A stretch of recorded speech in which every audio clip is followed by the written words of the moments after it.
Hello everyone, welcome to new video. Numerology को सेसनमा तपाईलाई welcome छैन। म तपाईहरुको अगाडि एउटा डेट अफ बर्थ लिएर आएको छु 28 जुन 1981 हैन। यसको प्राइम नम्बर चाहिँ 1 हुन्छ। टोटल गरेको डेस्टिनी नम्बर चाहिँ 7 हुन्छ हैन। अब यो डेट अफ बर्थमा तपाईहरुले देख्न सक्नुहुन्छ नम्बर 5 कोही पनि छैन। अबेला हामी यो सुबिरमा हालेर हेरौँ। 867111 अब डेस्टिनीको 7 पनि भयो, 2 को 2 भयो।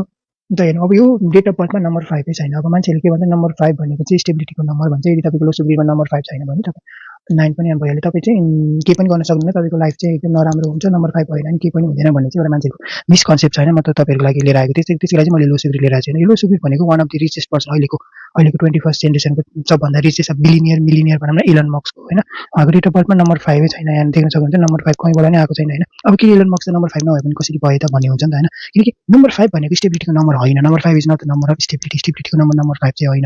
अब किन होइन भन्दाखेरि म तपाईलाई रिजन पनि बताइदिन्छु हैन। 10 मिनेट्समा नम्बर 5 भनेको चाहिँ मर्करीको नम्बर होइन। मर्करी भनेको पहिला प्लानेटसँग हेर्दाखेरि नम्बर 5 को सबभन्दा फास्टेस्ट मुभिङ प्लानेट पनि भनिन्छ हैन। मर्करीले चाहिँ सबभन्दा धेरै चाहिँ चाँडो चाहिँ रोटेट गर्छ हैन। त्यही भएर चाहिँ नम्बर 5 त्यो भयो। प्लस मर्करीलाई तपाईले हातमा लिनु भयो भने मर्करी गरे पनि तपाईले समाउन सक्नुहुन्छ। यसले बाउन्स गर्ने हुन्छ, यताउति जाने हुन्छ। त्यही भएर नम्बर 5 चाहिँ स्टेबिलिटीको नम्बर होइन। अब अर्को पनि एक्जाम्पल छ हैन। यदि कसैको जस्ट फर एक्जाम्पल नम्बर 5 को मान्छेहरुको लाइफमा चाहिँ म्यारिड लाइफमा चाहिँ प्रब्लम देखिन्छ हैन। अनि यदि स्टेबिलिटीको नम्बर हो भने त उसको म्यारिड लाइफ त राम्रो हुन पर्ने हुन्छ। तर नम्बर 5 को धेरै त हैन 80% को मान्छेको चाहिँ लाइफमा चाहिँ म्यारिड प्रब्लम देखिन्छ। फर एक्जाम्पल रवि लामिछानेको पनि म्यारिड लाइफ डिस्टर्ब छ। भुवन केसीको पनि डिस्टर्ब छ हैन। त्यो एउटा दुईटा छ भनौँ न।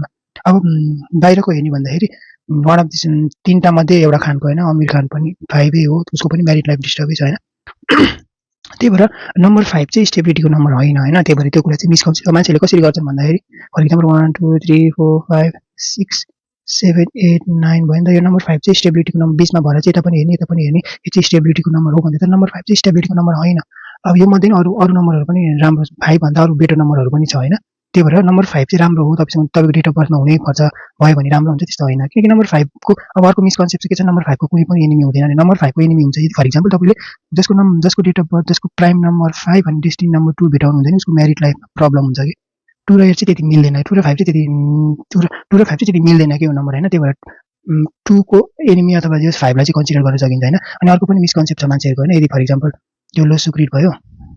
अब अहिलेको डेट अफ बर्थ हालौं 11167298 भयो हैन। अब के छ भन्दाखेरि फर एक्जाम्पल उसको डेट अफ बर्थ 1 छ। कसैको डेट अफ बर्थ 2 छ भनौं न।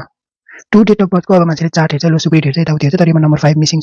तिम्रो नाम नम्बर चाहिँ 5 मा लिएर आउनु पर्छ भन्ने मान्छे 5 मा राखिदिन्छ हैन। तर मान्छेलाई थाहा ल 5 गर्यो भने यो एउटा त लाइन पूरा भयो भनौं न। अब मान्छेमा चाहिँ यो लाइन भयो भने चाहिँ एकदम धेरै राम्रो हुन्छ लाइफमा अघि बढ्छ भनेर। तर त्यो कहाँ हुन्छ त मिल्दैन त। किन 5 र 2 भनेको एनिमी नम्बर पनि मानिन्छ के।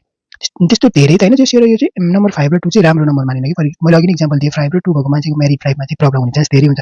अरु फ्याक्टरहरु पनि हेर्नुपर्ने हुन्छ हैन। त्यो मध्ये एउटा चाहिँ हो कि 5 र 2 को म्यारिड लाइफ चाहिँ डिस्टर्बै हुन्छ के।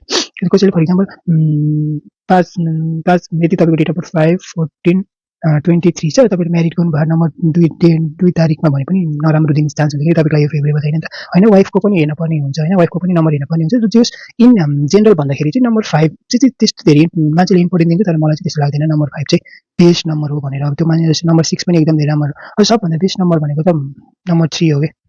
मेरो उमा चाहिँ सबभन्दा बेस्ट नम्बर भनेको 3 नम्बरलाई मान्छु हैन। 5 भन्दा पनि 3 भनेको त्यो स्टेबलको नम्बर मानिन्छ हैन। 3 चाहिँ एकदम धेरै स्टेबल हुन्छ। त्यस्तो धेरै हुँदैन। 5 चाहिँ मर्करी भएको भएर अप एन्ड डाउन हुने।